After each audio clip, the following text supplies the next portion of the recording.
So in today's class we are going to talk about the string functions. So in last lecture I have shown you this list of string functions which is by default available in C programming language. You can use this default C functions by including the string.h header file inside your program. So I am going to cover first 3 string functions in this lecture, and at the end of this lecture I am going to perform the practicals as well. So we are going to talk about this 3 string functions right now, and in later videos I am going to post about the rest of the functions. So in today's class we are going to talk about strlen, that is string length, strcpy, that is string copy, strcat, that is string concatenate. Right. So first I will talk about the theoretical part, and then after we will go for the coding. So what exactly this string length function do?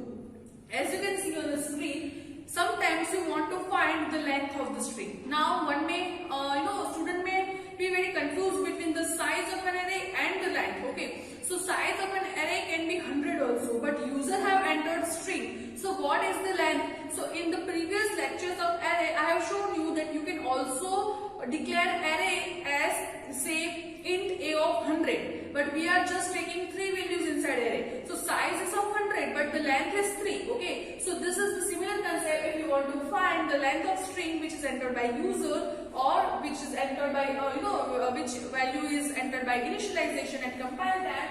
You can find the length using this function. This function is by default available, so you don't need to code this function. You can directly use this function by including string.h header file inside your file. Now what is the syntax for this? So first you have to find, you have to have one integer variable to store the length. Okay, because length is the number, the whole number. Length cannot be like fractional number, most probably, right? In most probably the cases. So length is the whole number, and string cannot be have partial length. So you have to have int data type for the length variable. Then you are going to use string length function over the character array. Here I have declared it as a. So here the size of a is 100, but length we are going to find. So here you can use the last statement as to use strlen function to find the length and store it inside the length variable. So we will be seeing the code over here. You can see this. You can pause the video and type this code inside your IDE. You can check this code as well, but we are going to do the coding later on. So I am just skipping this code right now. But in this code I have entered the string hello, and I was finding its length, which is give me output as 5. So if user is entering hello string, it will give me output 5, and we are going to see this. See that, so don't worry. Then after, the next function is string cpy, strcpy. So sometimes you want to copy one string to another string, because you cannot assign one string value to another string value. Suppose you are having string s1 and string s2, you cannot write s1 equal to s2. This is incorrect operation in case of strings. So if you want to copy one string from another, you cannot use assignment operator equal to. You can just use strcpy function, or either you can code it in different way so that each of the string is copied to another string, right? So strcpy is nothing but to copy one string to another string. Here you can see the syntax for it. Here value in string source src is is copied into destination. So if I am writing something like as strcpy dest and source, we are going to see this through coding, so don't worry, but this is the syntax. So if you are writing something like this, then the whatever value is inside str source file will be copied to destination file. Here, if you want to see the code, this is the code which look like which we can use to copy one string to another string. Here I have entered one string hello inside the src, that is source file, and then I am going to copy that using the strcpy function to the destination file. We are going to see this code, so don't worry. Now the last but not the least function of this video is all about strcat function, that is string that is used for string concatenation. Sometimes you want to join two strings, right? If you want to join two strings and want to print the entire string, then as a result, then you can use this function, right? So you have to take two strings from user, say s1 and s2, and then you are going to join them. So if you are writing strcat, joining it to, say, as it is written in this s1 and s2, then it is copied to s1. And if it is s2 and s1, then it is copied to s2. So every time it is from LHS to RHS to LHS. So I hope you understand this concept, and this is the syntax for that. And now we are going to see the code for that. So here is the code in which in first string user is entering hello, in second string user is entering world. So the first string becomes hello world according to this code, because in this code I have used strcat s1 s2, that's why it will be hello world, but to the string s2 will be world. So s1 is replaced, s1's hello is replaced with hello world, but s2 will be as it is, right? So now just go, we will just go to our IDE and see that how you can use these functions inside your program. I hope you understand this concept theoretically. Now let's just look how it look like a practicals. So let's go to the IDE. So now we are inside our IDE. Now first function that I am going to start with is strlen. Here if you want to make a notes, you can write it something as in some integer value is being used to store strlen, and inside this you have to pass string name. Okay, so this is the common syntax for that. Now how can you use? So first I have to include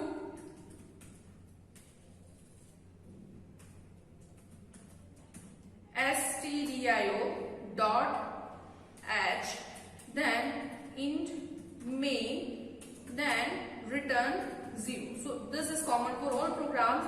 Now I want one variable name is len and another string character array as say str. I am using str. You can use any name, and I am giving its size as 100. So str can hold up to 100 characters. This is not the length.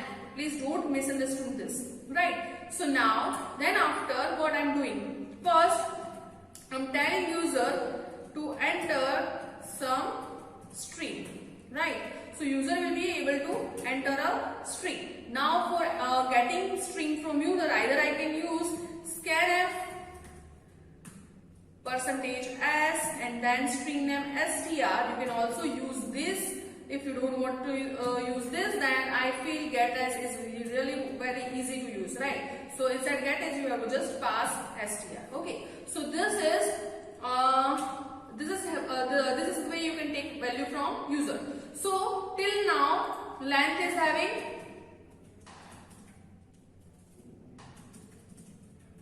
garbage value, right? Also this will also be having GB. We are going to tell it GB in short, right?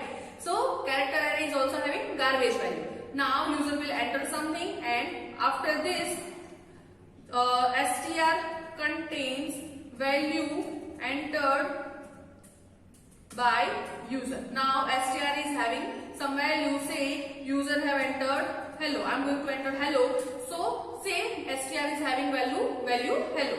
Now I want to find the len, which is the in which I'm going to store it? From in length character. So length equal to, what will be the value inside length? STRLE, and here inside this I have to pass the string name, that is str. So here it will be something like this. So what is going to be happen?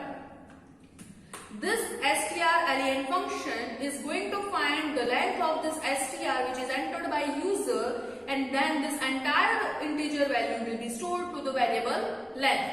Now let me ask you a question. If this length is printed now? No, because I have not used printf. So printf /n the length of string %s is %d, and instead of this I'm writing str and length. The length of particular string is this. So let me just save this program and check if I'm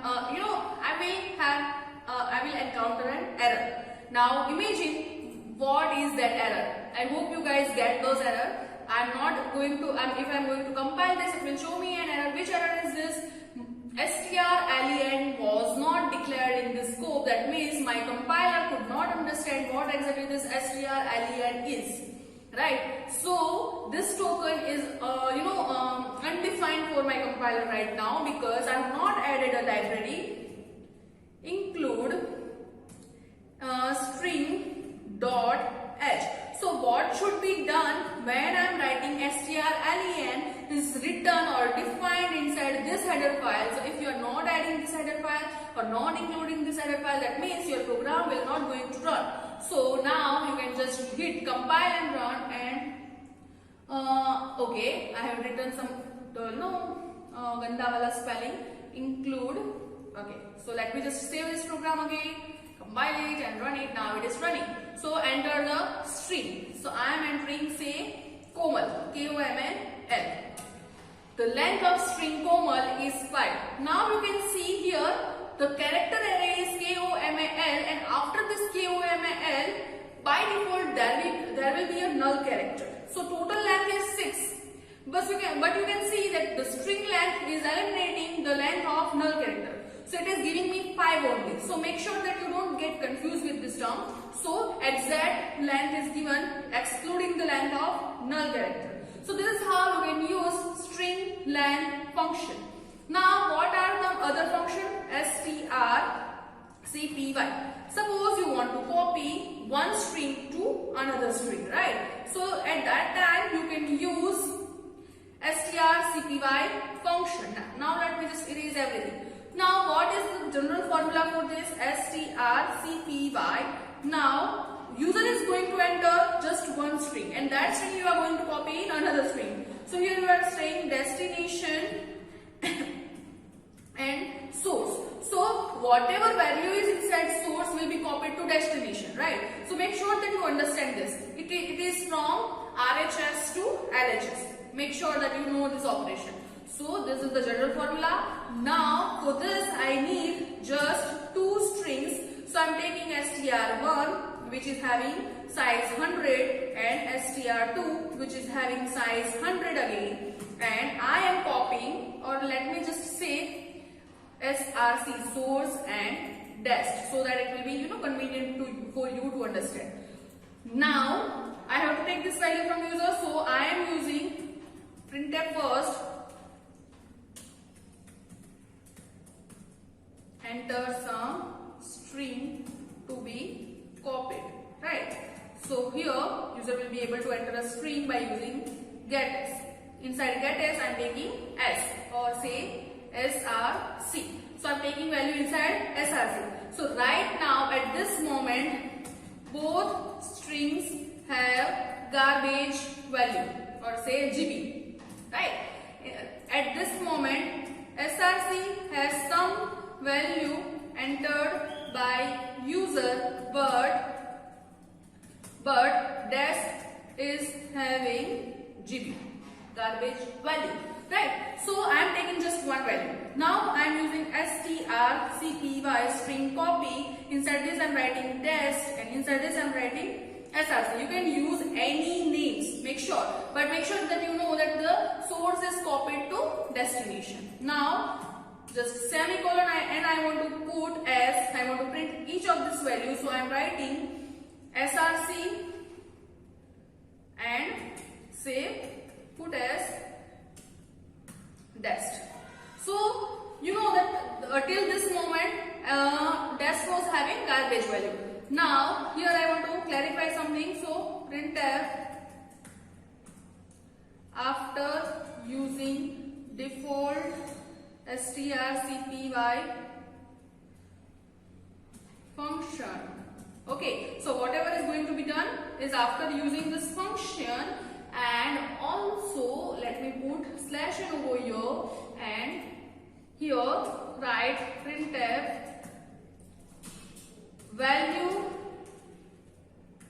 of src slash n over here, and then after value of this printed. And now let me just copy this and paste it over here, value of dest, and put the value of dest. I hope you understand this code. Now let me just check if it is having any error or not. It is not having any error. Inside src I am going to print, I hope it is visible to you, I am going to print good. Okay. If I hit enter, after using default string copy function, value of src is good and value of dest is good. Now let me show you that what is the value of dest at this moment. Right? We know that we are not having. So put as I'm printing the value of dest. Now I just want to check what is the value inside this. So I'm saving this program, compile it and run it, and I'm writing good over here. You can see the value is not printed for destination. I hope you are seeing this. So here value of dest after. I just want to show you the difference, guys.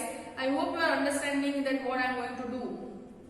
So here copy paste, okay, and here it will be before.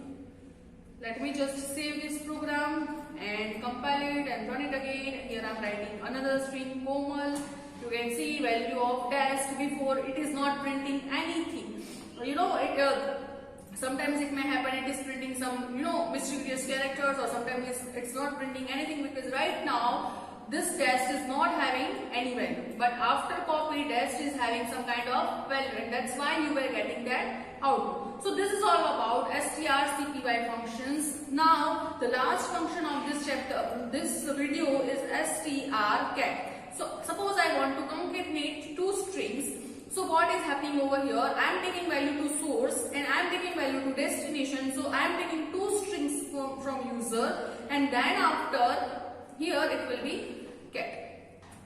And then after the value will be stored inside the first string. So make sure that you know. So here cat, say src 100, and here dest 100. After that printf enter first string,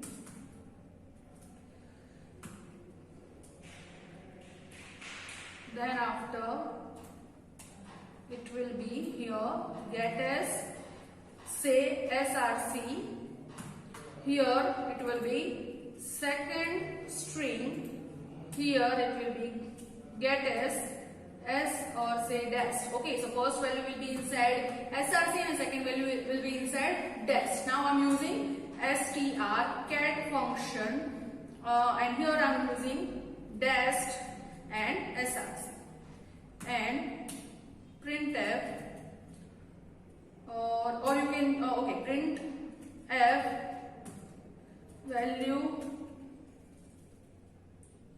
value of both strings after using strcat, say dest comma src, and here semicolon. Let me put slash n over here, and here it will be say put as src